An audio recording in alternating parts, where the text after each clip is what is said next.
So today I want to talk to you about judgment.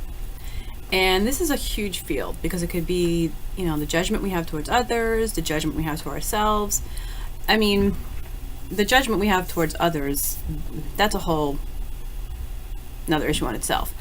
But really I want to talk to you about how we judge ourselves and our inner voice and the things we say to ourselves sometimes, and how judgmental we can be about ourselves. And really think about it. If you said the things to other people that you said to yourself, you'd probably be arrested or, charged with, verbal abuse. And I know I've been through it. There's been times I've called myself an idiot, this or that, or there's something wrong with me when I couldn't get pregnant, you're broke, all kinds of, nasty self-talk, which is not really helpful or beneficial at all to anyone. Doesn't make you feel better, doesn't resolve anything.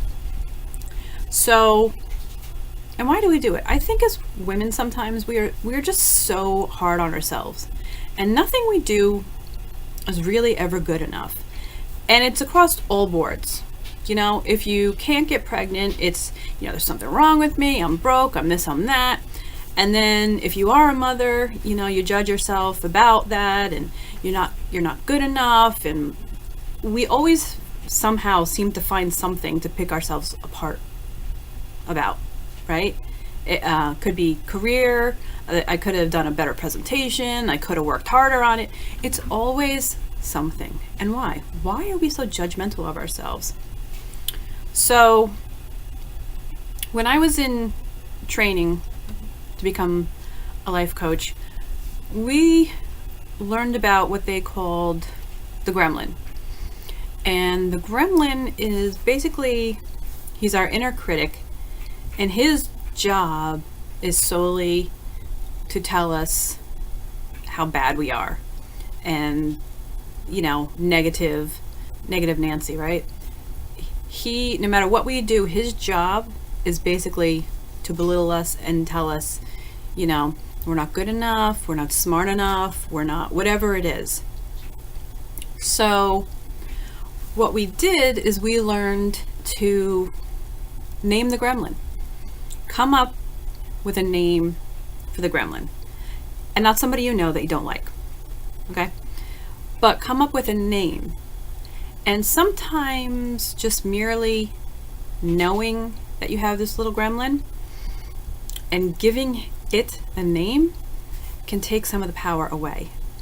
Because when you really start beating yourself down with these negative, judgmental thoughts, you can remind yourself it's not you, it's your gremlin talking. And so after we named him, we had this project where you could actually buy something or make something that physically represented this character. And some people made pottery, some people made dolls. I'll show you mine. This is my gremlin right here. If he looks familiar, his name is Gollum, right?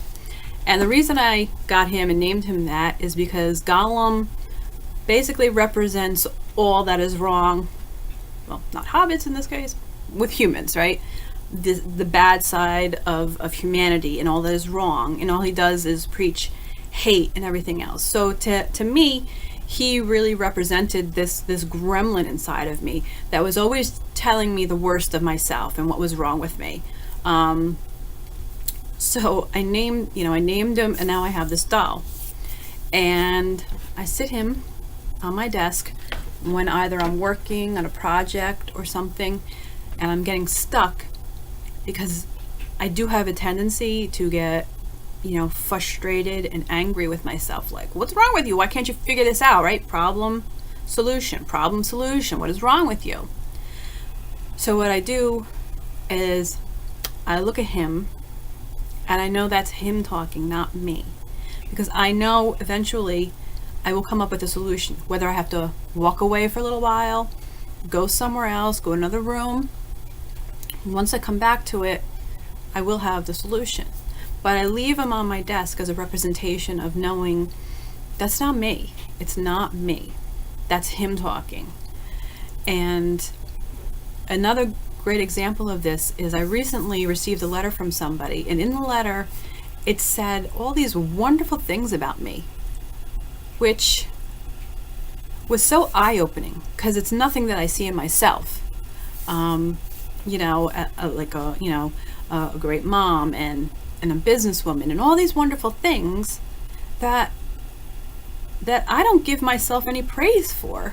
And it was very eye-opening to me that other people can see me this way, but I don't see that in myself. And I'm sure some of you are that way too.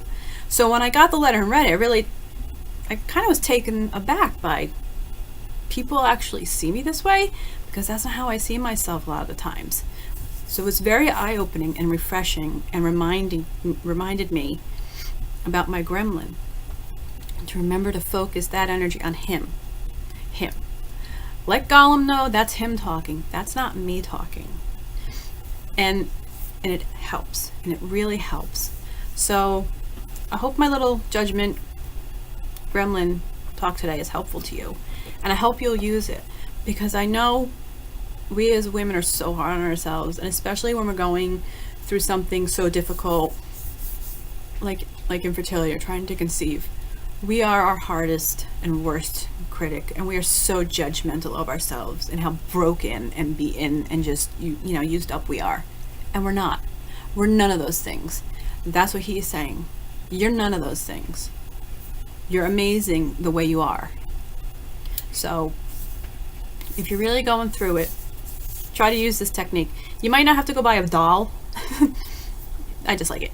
But at least name it.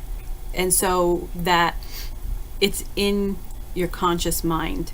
That gremlin is in your conscious mind. So when you start doubting and hating on yourself, he's in your conscious mind, and know it's them.